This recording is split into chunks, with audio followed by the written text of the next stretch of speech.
chapter 10 growth. Chapter 10 growth ataupun bahasa Melayu dia pertumbuhan lah. Saya sukalah guna bahasa Melayu ni sebab apa? Sebab kadang-kadang kita bila dengar yang bahasa Inggeris tu, kita lambat sikit nak tangkap kat pemikiran kita. Jadi bila sebut je bahasa Melayu tu, jadi secara automatik je kita tahu apa maksud dia kan. Jadi bila sebut tentang pertumbuhan tu, dia bertumbuh lah. Bertumbuh maksudnya daripada kecil dia jadi besar, besar jadi besar, jadi besar jadi besar.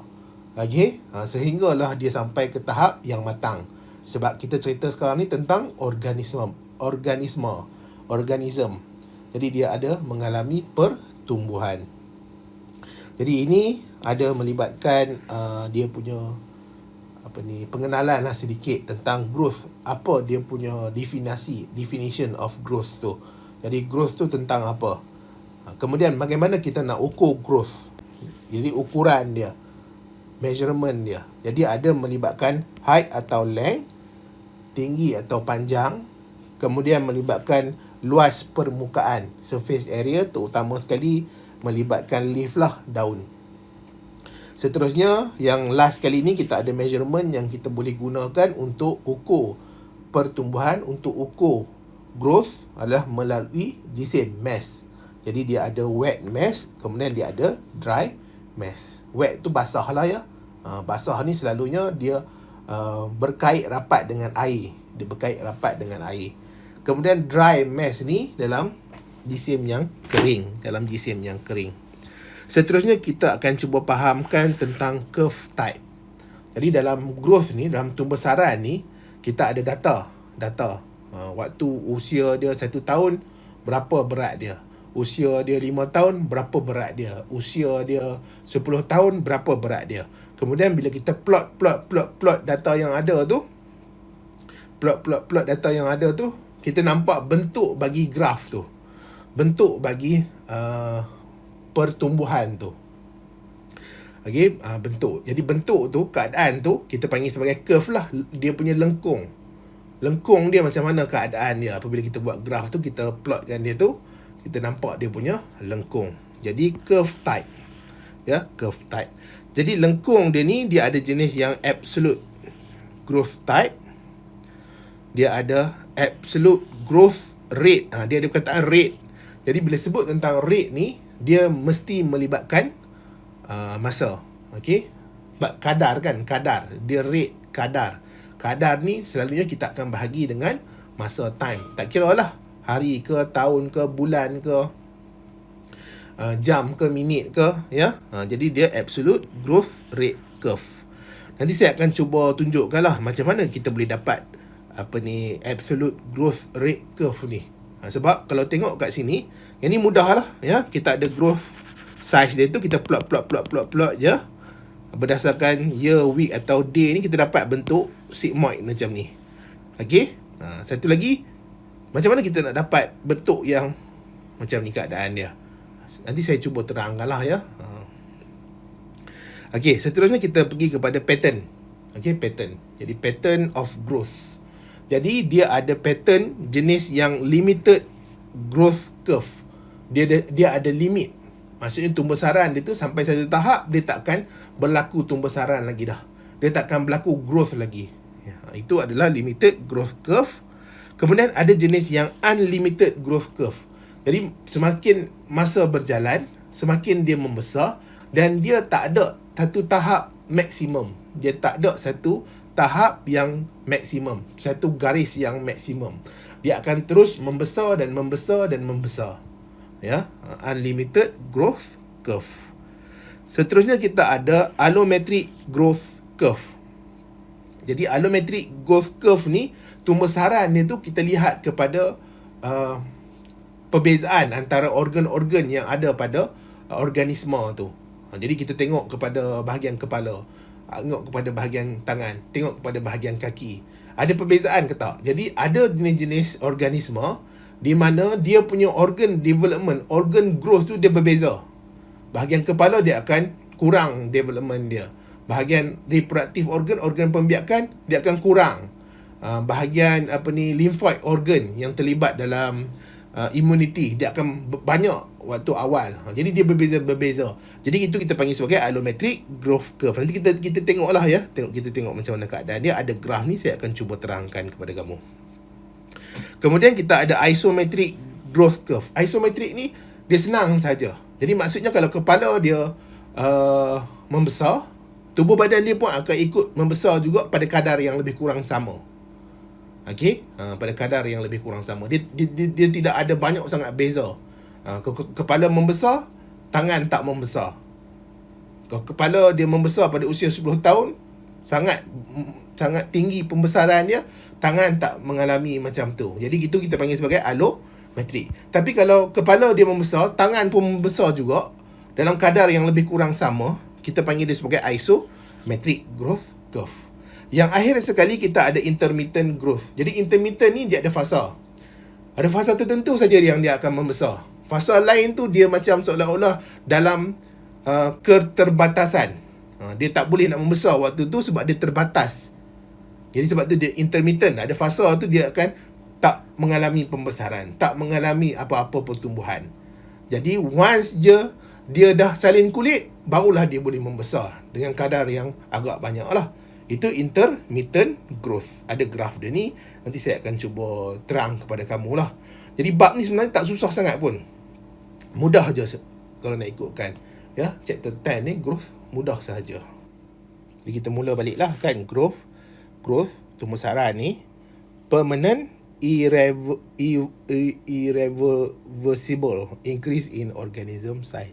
Saya minta maaf lah ya, biasalah orang Melayu ni, lidah Melayu ni kadang keras sikit. Okay, nak cakap bahasa Inggeris ni susah. Tetapi irreversible tu maksudnya dia tak boleh patah balik lagi dah. Dia permanent tu dia kekal. Permanent kekal. Irreversible tu dia tak boleh patah balik lagi dah. Okay. Jadi increase in organism size ya. Itu dalam yang awalnya lah. Jadi dia ada increase in size. Increase in dia punya height, length, mass, surface area akan mengalami penambahan, akan mengalami kenaikan dan dia tak boleh patah balik kepada yang sebelum ya. Itu secara umumnya lah keadaan bagaimana growth tu kita define ataupun kita definisikan pembesaran tu bagaimana. Tapi tak semua organisma macam tu ya. Ada keadaan-keadaan tertentu dia boleh berkurang dia punya size, boleh berkurang dia punya weight, mass. Ada keadaan-keadaan tertentu. Tetapi yang kita cerita ni dalam kebanyakan organisma tu, growth tu macam mana keadaan dia. Ya, growth tu macam mana keadaan dia. Sebab kamu kena ingat, organisma ni kadang-kadang dia banyak sangat, diverse sangat. Kadang-kadang situasi tu dia agak pelik bagi that spesies. Dia tak sama dengan spesies yang lain. Ya, tak sama dengan spesies yang lain. Kadang-kadang dia mengalami kekurangan tu disebabkan ada fasa-fasa tertentu yang kita lihat dia perlu kekurangan tu atau ada sebab kenapa dia mengalami kekurangan tu decrease. Tetapi as a general idea, growth ni adalah permanent, irreversible increase in organism size. Dan dia usually positif. Mestilah growth tu usually positif. Tapi bukan kata tak ada negatif, ada. Ya, sebab keadaan organisma ni, persekitaran dia ni, dia macam-macam persekitaran dia. Dan kadang-kadang dalam proses dia nak adapt tu, dia kena mengalami negative growth. Okay. Tapi usually dia positif. Positif tu maksudnya dia akan sentiasa bertambah. Dan kemudian, macam mana kita nak ukur growth ni? Nak ukur tumbesaran ni? Ataupun, betul lah nak ukur tumbesaran ni kan, measurement dia. Jadi ada 3 cara. Yang pertama adalah menggunakan height dengan length. Height and length. Jadi height ni best way measure human growth. Yang paling mudah sekali kan macam adik-adik kita kan, yang usia dia 3 tahun, 4 tahun, 5 tahun. Jadi kadang-kadang pergi jumpa doktor tu, doktor akan ukur ketinggian, berapa sentimeter dia naik. Jadi best way, kaedah yang terbaik untuk ukur human growth. Dia height dengan length ni not for plant because they lack detail of the branches, leaf, root, food storage. Jadi dia agak kurang bagus lah untuk Kita nak ukur growth untuk tumbuhan. Tapi bukan tak boleh, bolehlah kita nak ukur berdasarkan ketinggian juga bagi tumbuhan. Kita nak tengok dia punya growth pertumbuhan dia menggunakan ketinggian tumbuhan tu, tak ada masalah. Tetapi dia bukan yang terbaik. Sebab apa? Sebab kalau kita ukur height sahaja atau length sahaja, ada banyak lagi faktor-faktor lain yang akan tertinggal. Okay, so contohnya macam branch, dia punya cabang-cabang dia tu, dia punya leaf, dia punya root, food storage dia. Seterusnya kita nak tengok, kaedah seterusnya macam mana kita nak ukur growth ni adalah melalui surface area, luas permukaan. Jadi luas permukaan bagi daun, ya. Contohnya lah daun kan. Dan yang akhir sekali kita ada mass atau jisim. Lebih kurang berat lah ya. Kalau kau belajar fizik ni ada orang kata jisim dengan berat, mass dengan weight ni dia berbeza. Tak tahulah saya dah lama tinggal fizik ni, tak tahulah. Tetapi mass ni dia berat lah ya. Kita ada berat basah, kita ada jisim basah, kita ada dry mass, kita ada jisim kering. Kalau wet mass ni dia adalah fresh weight, berat fresh, berat segar. Segar tu maksudnya dia dalam keadaan yang asal, keadaan yang dia macam tu lah ya. Kita tak buang, kita tak keringkan dia ke, tak matikan dia ke, kita ukur, kita boleh dapat dia punya fresh weight. Contohnya sekarang ni kamu hidup lah kan, kamu dengar, kamu hidup lah, manusia hidup, kamu pergi naik dekat atas penimbang, itu adalah fresh weight lah, fresh weight. Jadi kalau kamu minum air sebelum kamu timbang tu, dia akan ada tambahan berat air tu lah. Minum air 1 liter contohnya, jadi dia ada berat tambah 1 kilogram contohnya. Kalau kamu tak minum air, kurang 1 kilogram. Itu masalah bagi fresh weight atau wet mass ni. Okay, sebab dia dipengaruhi oleh fluid content, kandungan cecair dalam badan.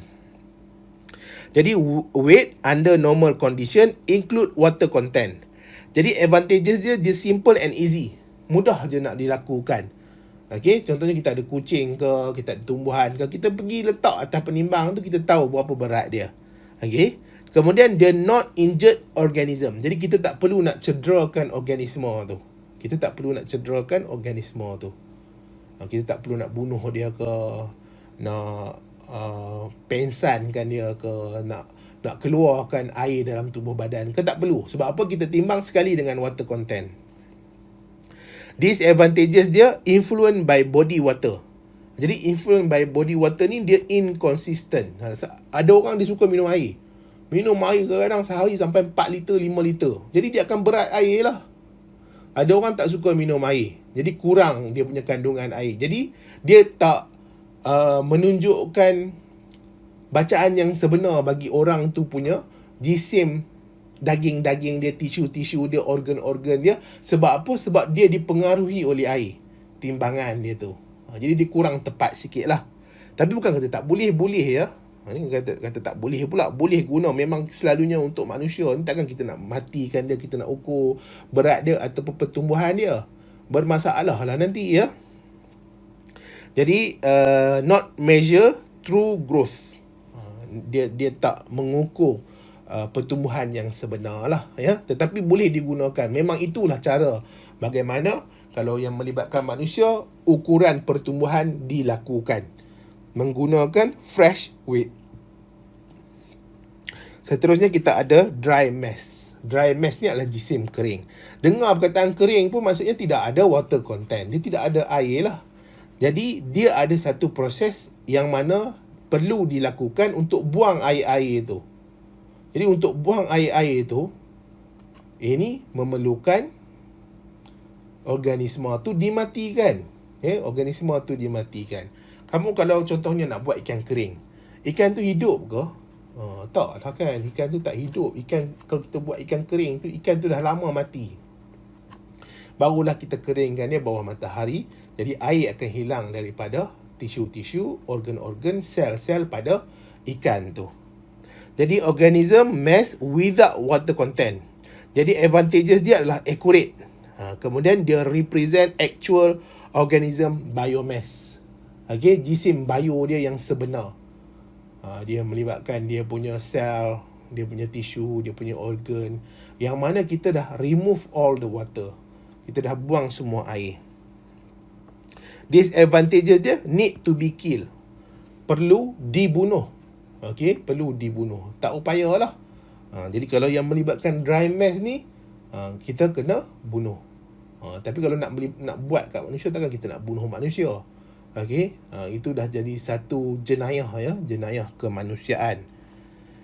Required large sample size for specific age. Apa maksud required large sample size tu? Contohnya umur 1 tahun. Kita dah bunuh haiwan tu, mestinya dia tak boleh diambil lagi usia dia 2 tahun. Kita tak boleh ambil lagi dah ukuran dia, measurement dia pada usia 3 tahun sebab dia dah mati pada usia 1 tahun.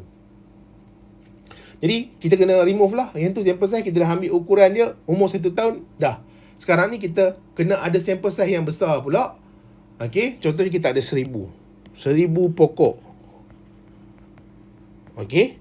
Jadi untuk yang pertama, untuk yang umur 1 tahun, kita ambil 100 pokok, kita bunuh. Jadi kita ada ketinggian secara average, mean dia. Contohnya 30 cm. Itu usia 1 tahun. Usia 1 tahun. Kemudian usia 2 tahun pula, kita ambil 100 pokok lagi. Yang pastinya tak sama dengan pokok ni. Kenapa tak sama dengan pokok ni? Sebab pokok ni dah mati. Jadi kita tak boleh dah ambil usia dia. Sebab dia dah mati, kita dah keringkan dia. Jadi yang ini, dia naik 60 cm usia 2 tahun. Kemudian 100 lagi. Sebab dia ada melibatkan specific age. Jadi kalau kita dah guna 100 ini, tinggal 800 lagi lah untuk yang usia-usia yang seterusnya. Okey, makin lama makin berkurang daripada yang asal dia ada 1000 pokok sahaja. Ya. Jadi required large sample size. Ini sample size. Ini adalah sample size 1000 tadi, 1000 pokok. Kena ada large sample size for specific age. Kemudian dia time consuming. Dia ambil masa lah. Sebab apa? Sebab kalau kamu nampak yang fresh weight ni, kita tak perlu buat apa-apa.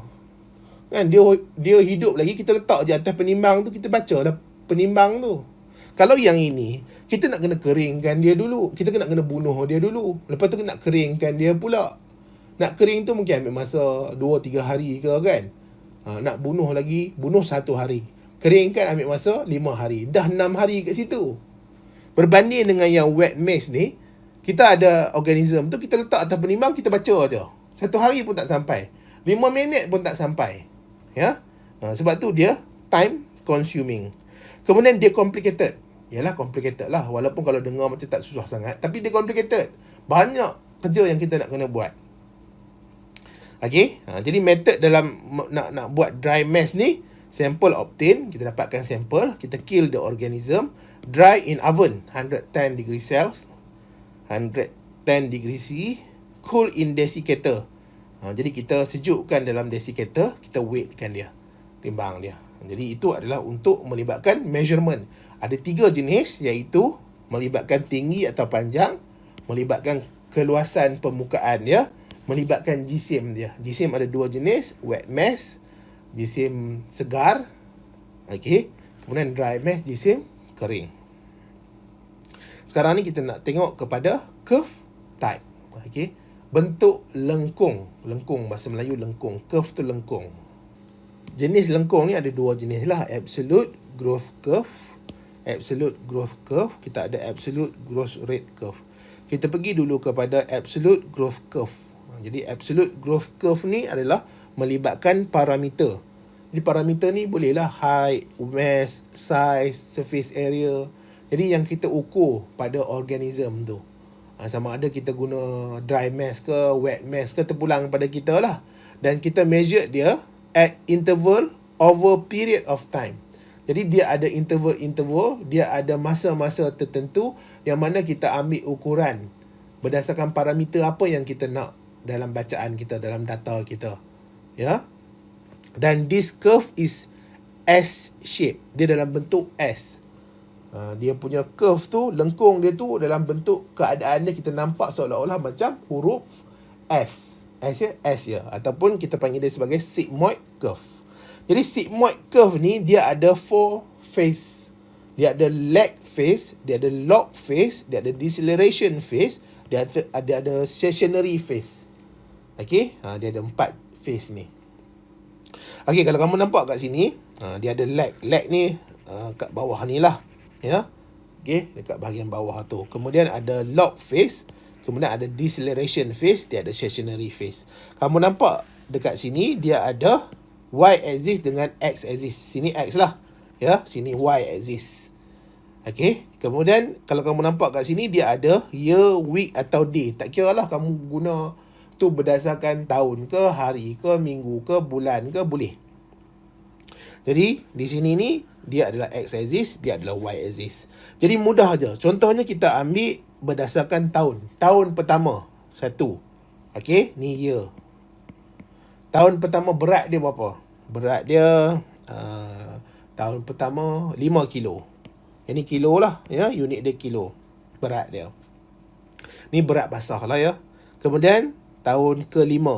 Naik sikit lah, tahun ke-5. 5. Okey, tahun ke-5 berat dia 20 kilo. Contohlah saya ambil contoh, saya tak tahulah manusia ke bukan ke, saya tak tahu. Saya main letak saja. Jadi 20 kilo. Kemudian tahun ke-10. Tahun ke-10 berapa? Dia punya berat 40 kilo. Dan seterusnya lah kita plot je, plot. Kemudian kita buat line lah. Dan bila kita buat line, kita nampak dia bentuk S. Jadi itu kita panggil sebagai curve. Curve dia adalah bentuk S. S shape atau sigmoid curve. Jadi kita tengok sekarang ni pada dia punya sigmoid curve ni, dia punya phase. Jadi sekarang ni sepatutnya kalau ada data, kamu just plot sahaja dan kamu akan dapat graf dia tu, dia punya curve, dia punya lengkung tu bentuk S. Mudah saja, ya. Contohnya kalau kita buat eksperimen ni, bulan yang pertama berapa tinggi pokok tu, bulan yang kedua berapa tinggi pokok tu, ambil bacaan yang itu saja dan kita boleh plotkan graf tu automatically. Mudah sahaja. Ni basic graph. Okey, kita ada 4 fasa ni. Dia ada lag phase. Kita baca dulu apa yang ada dalam lag phase ni. Jadi lag phase ni, organism consists of very few cell. Tertinggal ya perkataan sel ni. Dia ada sikit lah sel di awal-awal permulaan. Kemudian daripada sel ni dia akan mengalami proses cell division. Kamu kena ingat pertumbuhan organism tu dia akan ada few cell. Kemudian daripada few cell ni akan mengalami cell division. Dia akan bertambah. Dia bertambah. Dia kali 2. Kemudian kali lagi 2. Kemudian kali lagi 2. Kali lagi 2. Dia akan terus bertambah. Okey? Secara eksponensial. Okey? Jadi, waktu dekat lag phase ni, organism tu masih ada, bukan, dia dalam keadaan dia ada sedikit sahaja sel. Dan sel tu akan mengalami cell division lah. Tetapi, dia tak banyak lah, ya. Dia very slow growth sahaja. Sebab apa? Dia masih lagi permulaan. Ni, dia masih lagi permulaan. Is preparation phase for growth. Jadi ni fasa dia nak preparekan diri dia untuk tumbuh saran yang lebih banyak. Okay. The more rapid growth. More advanced growth. Kemudian masuklah log phase. Jadi log phase ni growth very rapid. Exponentially. Dia berganda. Kalau macam exponential ni selalunya saya faham macam ni lah. Ada 2 sel. Kemudian daripada 2 sel ni jadi 4 sel. 4 sel ni jadi 8 sel. 8 sel ni jadi 16 sel. 16, 32. 32, 64. Bertambah. Berkali-kali ganda. Dia akan bertambah, kita panggil sebagai growth very rapid. Dia growth exponentially. Sebab sel tu dah jadi anak. Dia jadi anak lagi. 2, 4, 6, 8 semua tu lah. Ya? Jadi dia akan exponentially dia bertambah. Kemudian cell undergo mitosis. Number of cell increase. Ni sama juga tapi dia slow lah. Dia punya cell division. Berbanding dengan log phase ni, mencanak dia naik dalam masa yang singkat. Okay. Organism size increase greatly waktu dekat log phase ni. Kemudian deceleration. Deceleration ni macam kita perlahan sedikit. Okay, perlahan sikit. Jadi growth ni waktu ni dia perlahan sedikit. Jadi growth become limited. Tetapi ada. Bukan tak ada, ada. Tapi dia limited. Dia tak naik macam waktu dekat log phase ni. Jadi growth become limited, limitation of the individual genotype. Sebagai contoh, orang tu dia punya genotype, dia punya genetic structure, dia punya gene, dia punya allele, dia bagi tahu yang bahawa orang tu dia punya maximum height yang dia boleh pergi adalah 160 sahaja. Jadi sekarang ni dia dah 150. Ada 10 lagi sentimeter dia nak sampai 160. Jadi dia punya pertumbuhan tu perlahan lah. Dia sikit sampai tahap 160 dia tak tumbuh dah. Okey, dia tak growth lagi dah. Jadi itu individual genotype. Tetapi height ni dikatakan dia dipengaruhi juga oleh pemakanan, ya. Jadi dipengaruhi oleh pemakanan. Ada orang walaupun tengok ayah dia tinggi, mak dia tinggi, tetapi dia tak tinggi.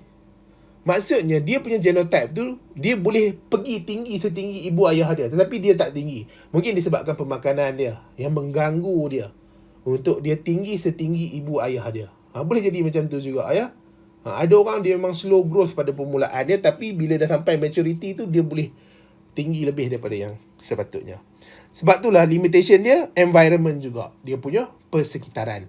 Mungkin disebabkan pemakanan dia. Mungkin ada orang kata dia main gym kan. Dia angkat berat. Jadi bila angkat berat ni, berat tu kata apa, menindas pertumbuhan dia. Tak tahu lah saya betul ke tidak, tapi ada orang kata lah. Saya tak baca pula lah jurnal ke artikel ke yang orang buat study secara scientific study ni, betul ke tidak dia punya teori tu. Kata kalau dia angkat berat, ketinggian tu dia tak mau nak tinggi. Tak tahulah betul ke tidak, ya. Jadi dia ada kat sini limitation dia environment, persekitaran. Dan yang paling tepat sekali memang diet lah, diet. Jadi orang ada tertentu tu dari segi diet dia tu yang menyebabkan dia. Dan kadang-kadang environment ni dia boleh juga dalam situasi rumah tu, ya. Ada orang dia hidup dalam keadaan yang tertekan. Mak ayah dia tekan dia. Compare dia dengan orang tu lah, compare dengan orang ni lah. Kemudian dia rasa rendah diri. Lagi dia rasa tertekan, dia rasa depressed. Yang menyebabkan tumbuh sarang dia tak besar pada kadar yang sepatutnya. Sama juga macam anak-anak kecil ni. Jadi dia boleh terbantuk tumbuh sarang dia tu disebabkan persekitaran rumah. Bukan disebabkan oleh genetic structure ataupun genotype dia. Okey, jadi situasi tu dia memainkan peranan dalam pertumbuhan seseorang tu. Dia bukan melibatkan fizikal yang kita boleh nampak saja, mental pun sama juga. Okey, disebabkan persekitaran rumah yang tak apa nak elok ni pun, mental development tu pun akan terganggu.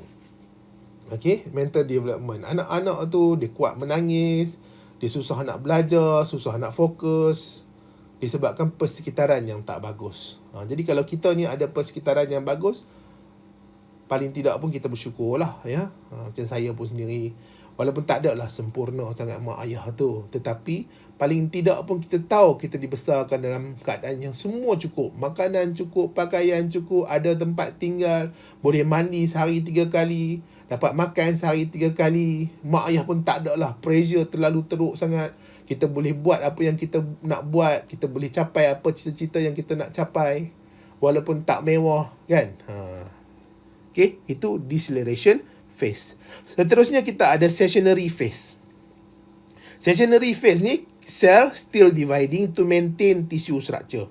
Okay, dia masih lagi dividing untuk maintainkan tissue structure dia.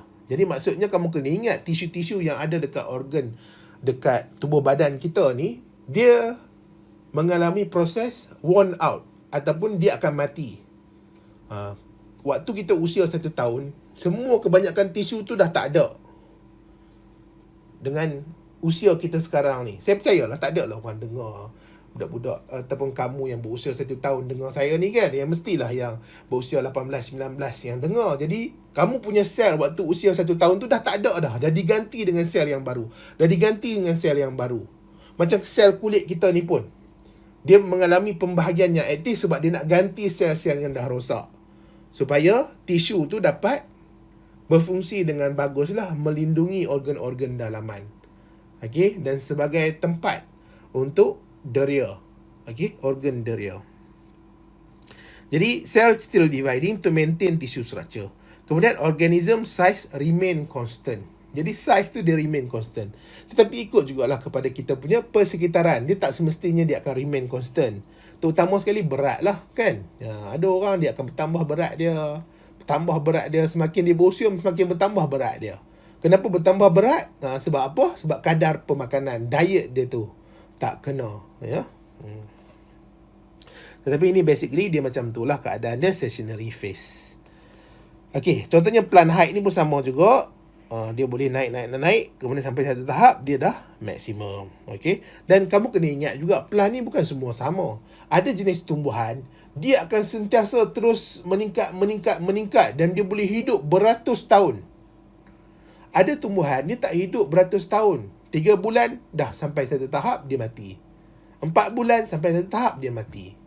Ya, terutama sekali contohnya macam pokok padi ke kan, pokok sayur-sayuran tu dia bukan hidup yang bertahun-tahun hidupan dia. Jadi dia sampai satu tahap dia dah reach maturity, dia akan mati. Okey, jadi sekarang ni kita nak pergi kepada absolute growth curve. Saya baca dululah ya absolute growth rate curve ni. Jadi absolute growth rate curve ni adalah plotting the change in any parameter per unit of time again time.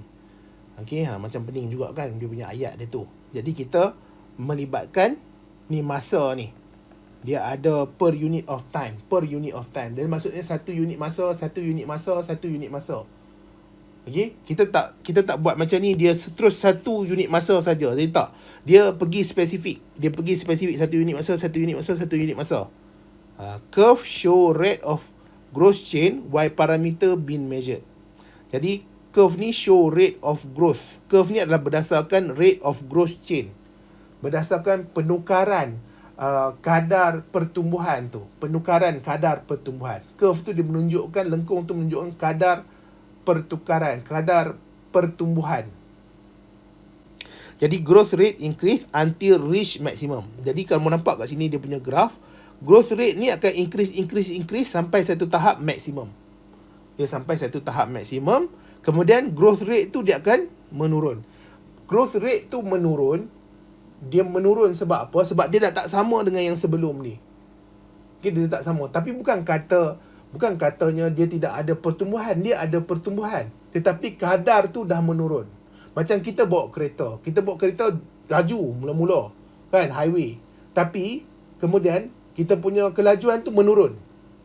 Sebab apa menurun? Disebabkan kita dah masuk bandar. Tak boleh bawa laju lagi. Kat highway tadi memang laju. Ya, jadi masuk bandar dia perlahan. Bukan katanya kereta tu tak bergerak, kereta tu bergerak.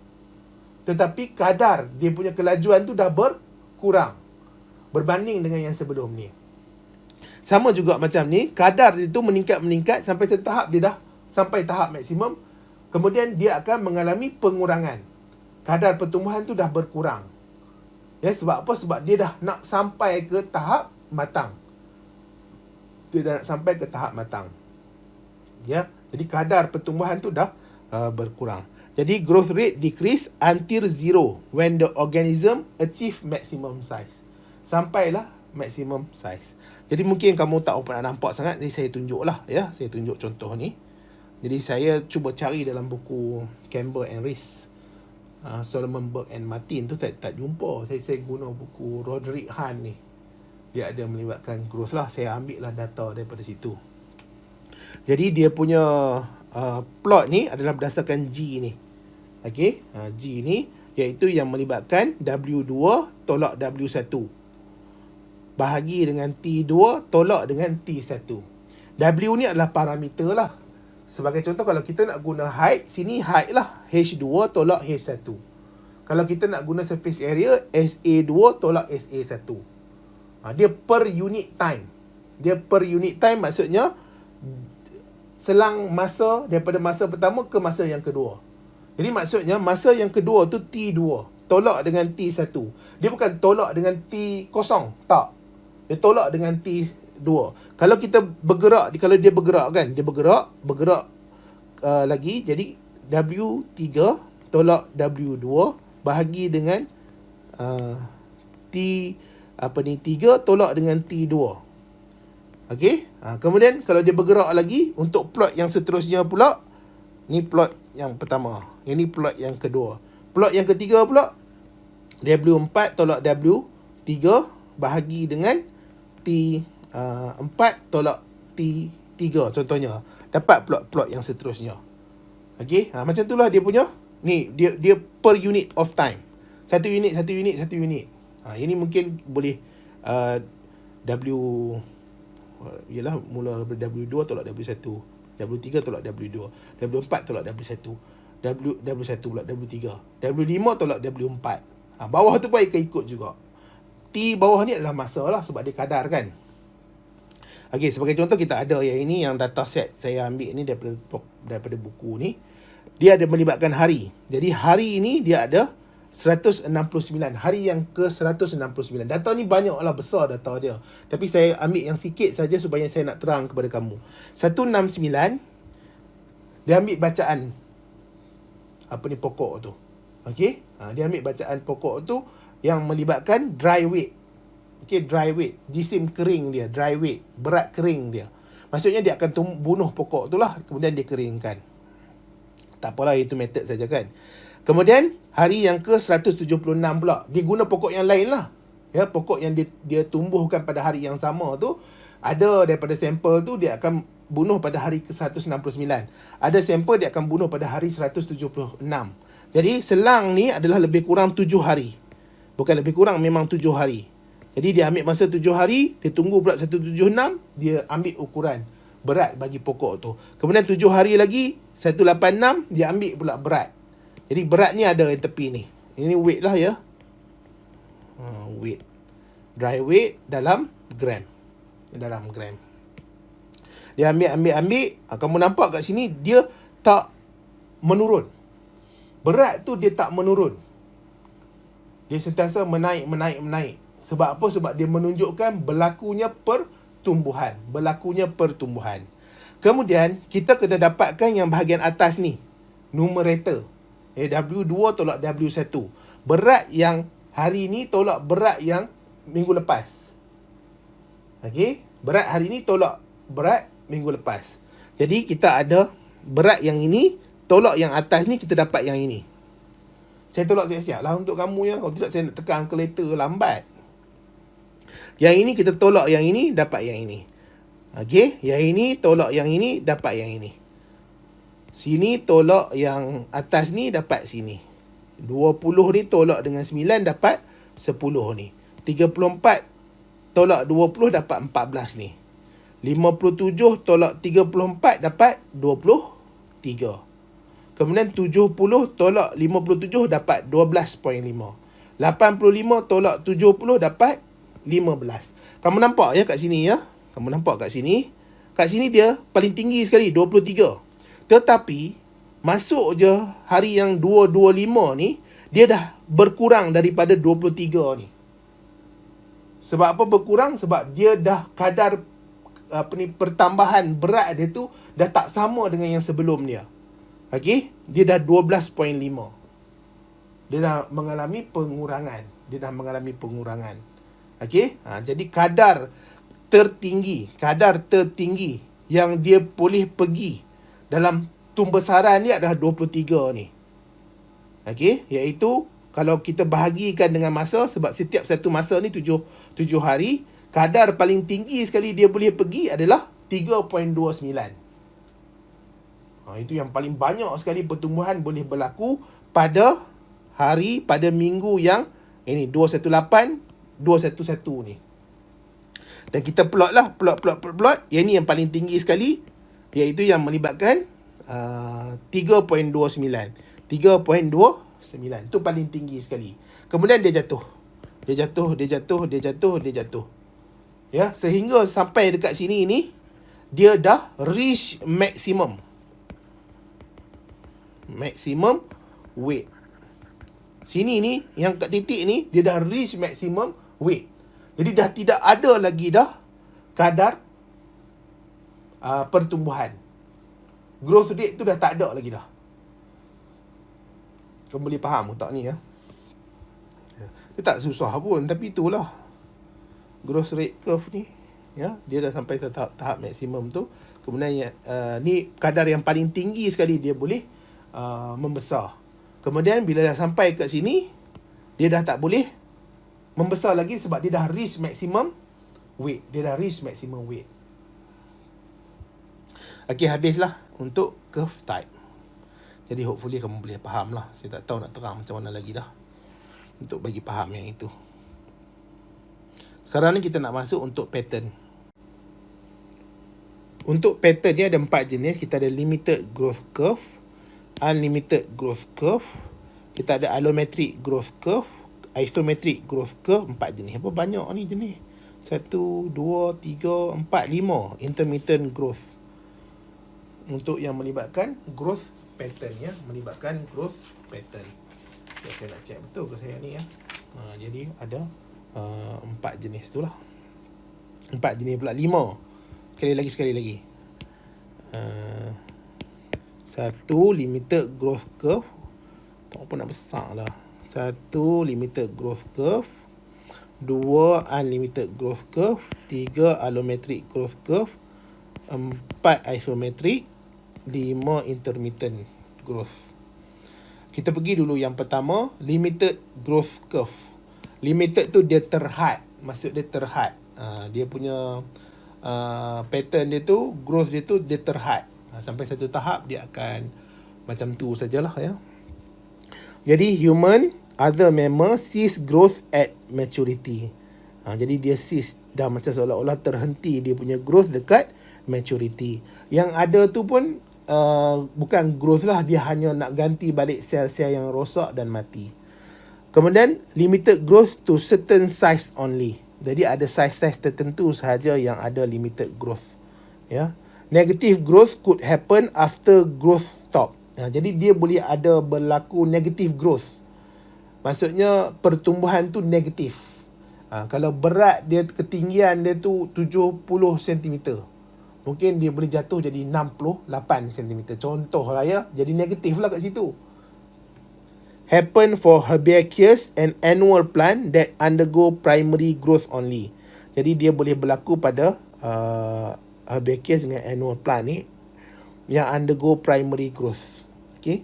Kalau ada secondary growth tu maksudnya ada pembentukan secondary xylem dengan secondary phloem. Dia akan bertambah dia punya batang dia tu, dia akan besar diameter dia, ya. Annual plant. Okey, jadi contohnya kita ambil annual plant ni, one life cycle for season or year. Jadi dalam satu kitaran hidup dia tu, dia sama ada satu musim ataupun satu tahun. Musim ikutlah, ya. Kalau musim, contohnya musim padi. Musim padi 3 bulan, 4 bulan. Jadi habis satu musim tu, dia kena tuai padi tu. Kalau tak tuai, padi tu tetap akan mati. Okay. Jadi kena tuai. Dia ada season dia. Die after completing biological cycle. Jadi dia akan matilah selepas dia dah habis dia punya biological cycle. Jadi maksudnya biological cycle tu daripada proses germination. Germination daripada seed tu dia germinate, dia bercambah sehinggalah dia hasilkan seed. Dia hasilkan benih. Sama macam pokok padi lah, kan. Pokok padi tu daripada mula-mula dia tabur biji benih padi itu, kemudian tumbuh jadi pokok, membesar sehingga dia keluar butir-butir padi dia sendiri. Okey, jadi bila dah sampai satu tahap, dia dah matang, dah berat dah butir padi itu, kemudian ada proses penuaian. Maksudnya dia dah produce seed. Maksudnya dah sampai satu tahap, dia dah habis usia dia, habis dah hayat dia, ya. Jadi germination, flowering, from germination to flowering or produce seed. Dia dah habis dia punya biological cycle dia, dan dia akan matilah. Sebagai contoh, kita ada pokok padi, pokok labu, kan, pumpkin labu, kan, kemudian watermelon. Jadi growth curve ni adalah dia dalam, kita nampak dia seolah-olah macam bentuk sigmoid curve. Dia bentuk sigmoid. Jadi dia ada stages dia. Dia ada stages ni, bentuk lah dia seolah-olah macam bentuk sigmoid ni. Dia ada stages dia. Dia limited growth annual plant. Dia ada A, B, C, D. Jadi kita ada A ni, A kat sini ni, kat sini. Kemudian ada B dekat sini. Kemudian C kat sini. Kemudian D dekat sini. Ya. Jadi A ni decreasing dry mass. Dia kan awal-awal di biji benih. Kita timbang biji benih tu ada berat dia. Contohnya berat dia 30 gram. Ataupun berat dia 10 gram. Okay, berat sangat kot 10 gram kan. Tak kira lah 1 gram ke 2 gram ke, tapi dia ada berat dia. Kemudian biji benih itu dia akan mengalami pengurangan berat. Sebab apa dia mengalami pengurangan berat? Sebab waktu ni akan berlaku germination. Germination ni dia akan guna semua isi kandungan dia tu, guna tenaga-tenaga yang ada, guna starch yang ada, hasil simpanan-simpanan tenaga yang dia ada tu dia akan guna. Jadi food store yang dalam cotyledon ni akan digunakan untuk germination. Jadi germination ni sepatutnya akan menyebabkan proses mitosis yang akan menghasilkan pucuk dan akar. Okey, akar tu akan jatuh, bukan jatuh, dia akan tumbuh ke tanah. Pucuk tu dia akan tumbuh ke matahari. Okey, pucuk tu akan tumbuh ke atas, akar akan tumbuh ke bawah. Jadi akan ada leaf emerge. Daun tu akan muncul. Daun tu akan muncul. Itu adalah A lah. A kat sini. Sebab itulah kamu nampak graf ni dia jatuh. Graf ni dia jatuh. Sebab apa? Sebab dia gunakan semua makanan-makanan dia yang ada dekat cotyledon ni, menyebabkan berat dia tu sekarang ni dah jatuh. Sebab dia guna semua tenaga-tenaga yang dia ada, hasil-hasil simpanan yang dia ada, untuk dia hasilkan akar dan pucuk. Dan adalah munculnya daun nanti. Kemudian B. B kat sini, increasing dry mass. Jadi dia akan ada kenaikan dia punya jisim. Jisim kering dia. Akan ada kenaikan jisim kering dia. Waktu ni akan ada growth rate increase rapidly. Kadar pertumbuhan tu akan menaik dengan sangat cepat. Dan waktu ni akan berlaku fotosintesis sebab dah ada daun. Jadi bila ada fotosintesis, dia dah boleh hasil makanan dia sendiri, dia dah ada akar, dia boleh ambil semua nutrien daripada tanah, dan dia boleh terus berlaku mitosis, terus bertumbuh dengan kadar yang sangat cepat. Itu waktu B. Kemudian waktu C, dia ada constant dry mass. Dia ada constant dry mass. Jadi plant growth rate 0. Growth rate tu dah rendah. Ya, growth rate 0 maksudnya tidak ada growth rate 0. Ya, tidak ada lagi pertambahan. Okey, dia dah reach maximum size.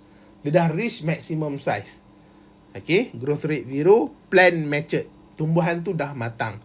Ini waktu dekat C. Kemudian D. Jadi D ni decreasing dry mass. Dia dalam proses aging, penuaan, low photosynthesis rate, leaf flower akan shed. Okey, shed tu dia jatuh, dia lekang. Okey, daripada tumbuhan asal, tumbuhan besar dia. Dan di sini akan berlaku seed dispersal.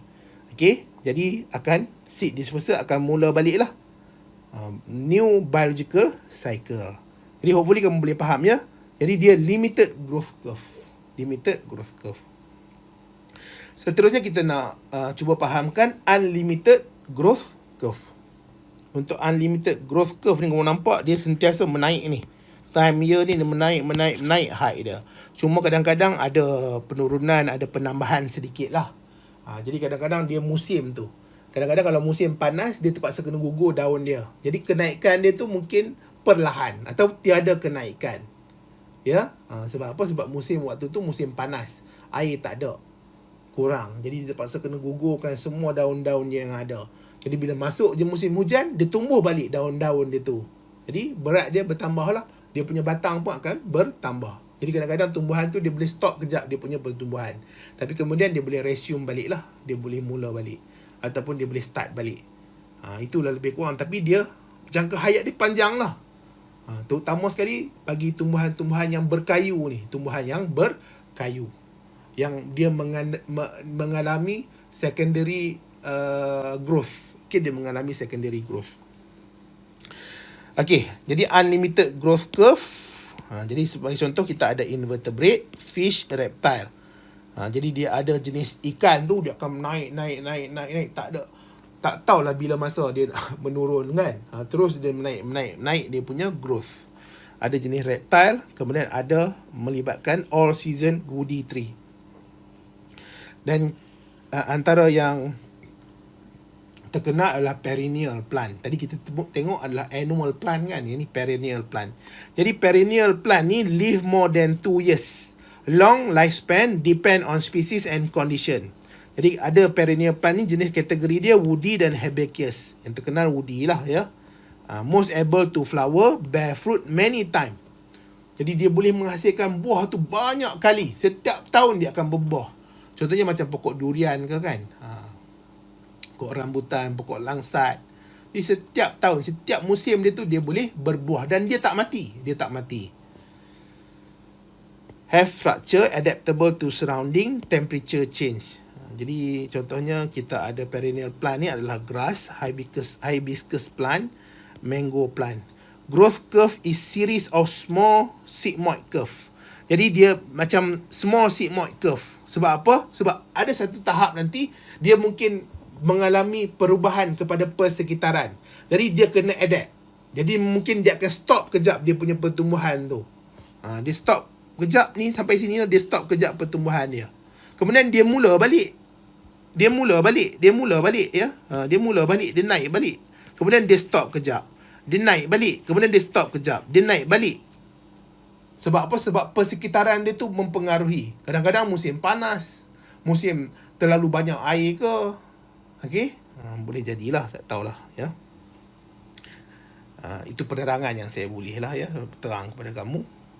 Every year growth curve is sigmoid curve. Growth rate high during spring and summer. Sebabkan oleh light intensity. Ini kalau macam negeri-negeri yang 4 musim. Jadi kalau 4 musim ni, waktu spring, waktu summer, dia ada kadar matahari yang banyak. Okey? Cuaca pun memang sesuai untuk pertumbuhan. Jadi dia akan bertumbuh lah. Dia masuk je musim winter, dia akan perlahan dia punya pertumbuhan atau tidak berlaku langsung. Disebabkan winter dia sejuk. Kadar cahaya matahari pun kurang. Okey? Sebab itulah dia small sigmoid curve ni. Kemudian growth rate decrease in winter. Ni saya cerita lah tadi kan. Okey, habis untuk unlimited growth curve. Sekarang ni kita pergi pada allometric growth curve. Jadi allometric growth curve ni various of organism grow at different rate. Ni bukan various organism, various organ ya. Sekejap saya check balik. Allometric organ. Saya kadang-kadang bila banyak sangat mengajar ni terlepas pandang. Various organ grow at different rate.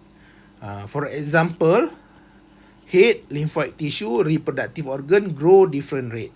Jadi saya baca dulu lah untuk mammal. Jadi usia 1 hingga 5. Usia 1 hingga 5, 1 hingga 5 contohnya. Okey, 5 ni 10 kan. 1 hingga 5 di sini. 5. Head grow rapidly, then do not grow. Dia grow rapidly sehingga sampai satu tahap dia tak grow lagi dah. Okey, sampai satu tahap contohnya umur 10 ni dia tak grow lagi. Tetapi paling banyak sekali dia grow adalah pada usia 1 hingga 5. Jadi tumbesaran kepala tu dia paling banyak sekali dia berlaku antara usia 1 hingga 5 tahun. Okey, paling banyak sekali. Kemudian ada limb tissue. Jadi limb tissue ni kamu nampak pada usia 1 sehingga 10 tahun ni dia adalah waktu yang dia akan terus bertumbuh, membesar. Dia akan grow rapidly from birth to adolescence to fight infection. Jadi kenapa dia kena ada tumbesaran yang lebih daripada organ-organ lain ni? Sebab waktu tu waktu yang kritikal sebab dia nak lawan dengan penyakit. Jadi dia perlukan lymphoid tissue ni. Jadi kemudian apabila adult phase decrease half of the maximum size. Jadi adult phase ni dia dah ada sistem-sistem yang lebih canggih, yang lebih bagus untuk lawan dengan penyakit-penyakit. Okey, seterusnya kita ada reproductive organ. Jadi reproductive organ kat mana? Kat sini. Okey. Reproductive organ kat sini. Jadi early life very slow. Pada permulaan kehidupan ni dia sangat perlahan lah. Okey, sangat perlahan. Okey. Mungkin umur 12 tahun ke. Kemudian at puberty, 12 tahun atau 13 tahun atau 15 tahun lah. Jadi during puberty tu dia very rapid. Nampak tak dia naik? Pada permulaan ni dia perlahan saja.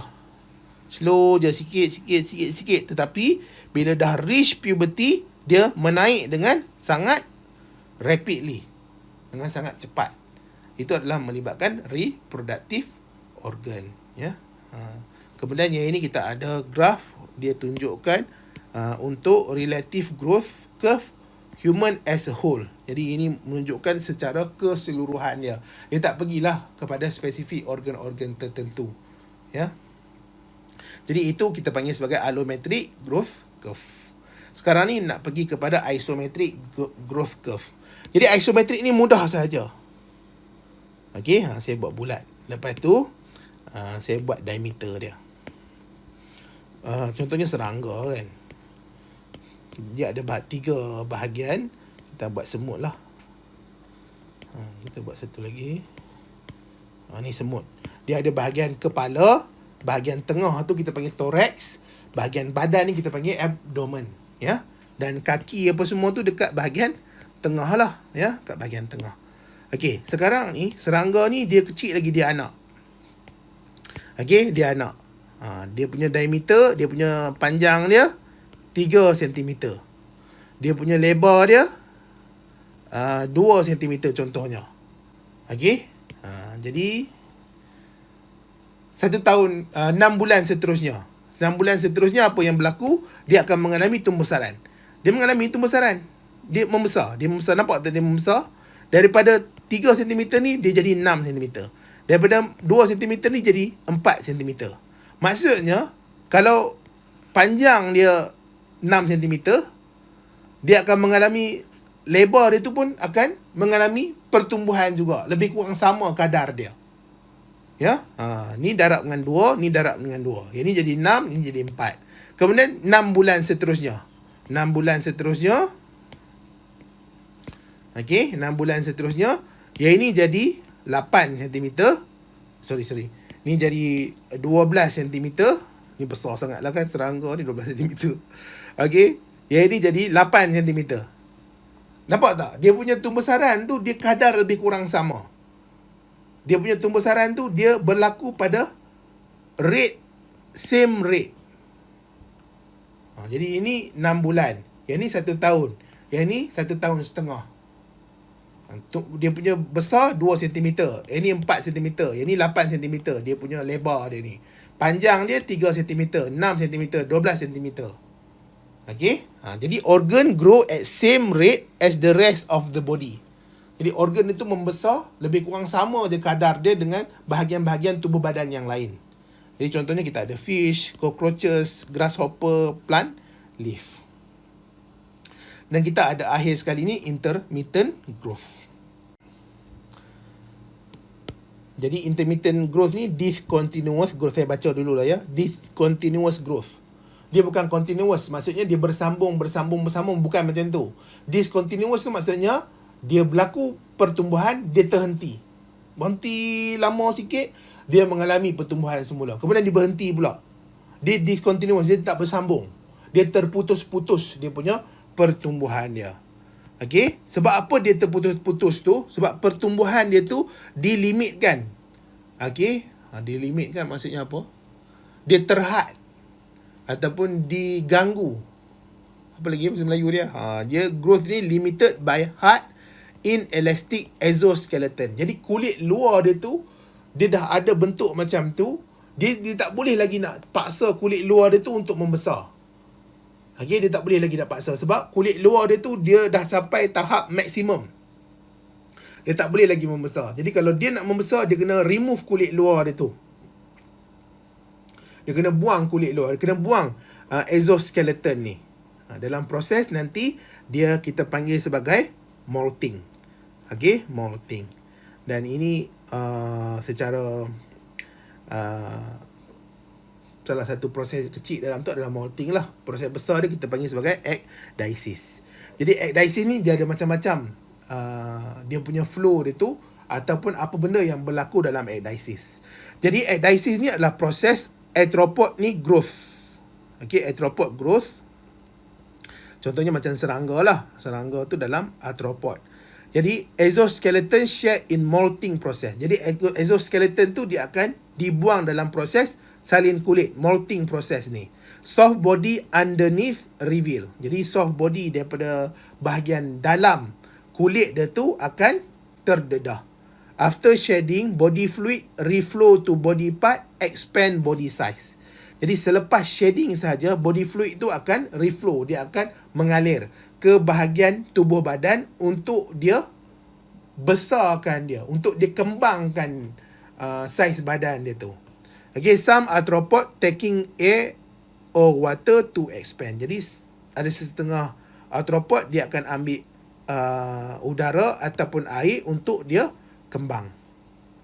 Kemudian new exoskeleton tu adalah pada yang kat dalam tu. Sebab apa? Sebab bila dia buang kulit yang lama, kulit yang baru tu dia di bawah kulit yang lama.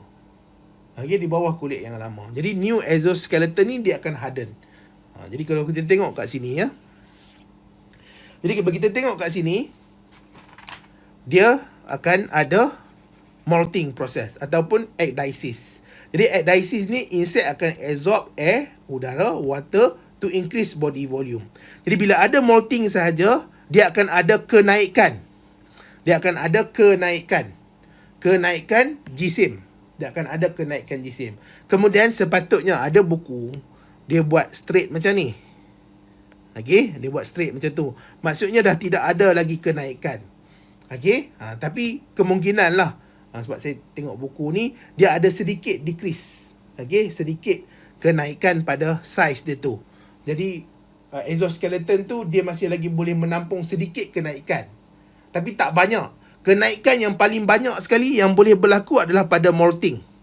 Pada molting ni, kenaikan yang paling banyak sekali. Sebab dia nak tak nak, dia kena tukar kulit dia. Barulah dia boleh grow. Waktu ni lah, waktu molting ni, dia kena tukar kulit dia. Kalau tidak, dia tak boleh langsung bertumbuh. Dia tak boleh grow langsung. Kemudian kulit yang baru dia tu kemungkinan boleh naik sedikit dia punya pertumbuhan. Okey, ni yang ikut graf ni lah. Yang ada saya cakap satu lagi graf tu, dia macam ni. Okey, dia benar berlaku molting. Kemudian molting. Okey, jadi ini molting lah, molting. Mold. Sini pula. Mold. Okey. Jadi maksudnya fasa ni yang paling meningkat sekali. Ini contohnya 6 bulan yang pertama. Yang ni 12. Yang ni 16. 16 pula dah. 18 ya. Yang ni 24. Ni bulan man. Okey. Yang ini adalah dia punya size mass gram. Jadi kat sini dia tak boleh berlaku apa-apalah sebab kulit luar dia tu tak dapat menampung lagi pertumbuhan. Jadi kalau dia nak bertumbuh, dia kena buang kulit luar, dia ganti kulit baru yang lebih besar. Okey, bila dia ganti kulit baru yang lebih besar, dia buang kulit yang lama, barulah dia boleh tumbuh terus. Dia tumbuh terus ni, nampak tak? Dia tumbuh terus. Dia naik pada saiz yang lebih besar. Kemudian dia kena tunggu pula. Dia kena tunggu pula satu masa yang lain pula, iaitu bulan yang ke-12, barulah dia tukar kulit yang lama tu untuk dia naik lagi saiz dia. Ni saiz kan. Contohnya macam ni saya kata 3 gram. Dia naik jadi ini 6 gram. Ini jadi 9 gram. Jadi untuk dia naik 9 gram ni, dia kena mengalami 1 dan 2 kali molting. Sebab dia akan ganti kulit yang lebih besar. Macam bag lah, kita ada bag. Bag itu kita beli harga RM3. Boleh bubuh 3 kilogram. Jadi tak boleh nak sumbat lagi dah. Kita nak bubuh 4 kilogram punya bahan tak boleh lagi dah. Jadi kita buat apa? Kita keluarkan semua bahan-bahan yang ada dalam bag itu, kita buang bag itu. Kita ganti beli bag yang baru, bag yang boleh letak 6 kilogram. Kemudian kita masuk barang, dah tak boleh dah. Dah muat dah sampai 6 kilogram. Jadi macam mana kita nak masukkan lagi barang sampai 9 kilogram? Kita buang bag yang 6 kilogram tu. Kita ganti yang bag 9 kilogram pula. Okey? Tapi kita kena tunggu pula. Ambil masa sedikit. Jadi sepanjang kita ambil masa tu, dia akan maintain macam tu saja. berat dia takkan mengalami pertambahan. Tapi kalau macam yang graf saya lukis ni, dia ada sedikit-sedikit mengalami pertambahan. Dia punya sikit lah tapi tak banyak lah. Okay, sebab dia naik sikit tu kan. Dia yang paling banyak sekali sepatutnya waktu sini. Sebab kamu kena ingat, support system for arthropod ni, dia adalah exoskeleton dia. Support system. Sistem sokongan dia adalah exoskeleton. Kalau macam manusia ni, endoskeleton. Okay, endoskeleton. Boleh faham tak ni ya? Hopefully kamu boleh faham lah untuk serangga ni macam mana. Jadi maksudnya serangga tu kalau dia nak membesar, dia kena buang kulit dia.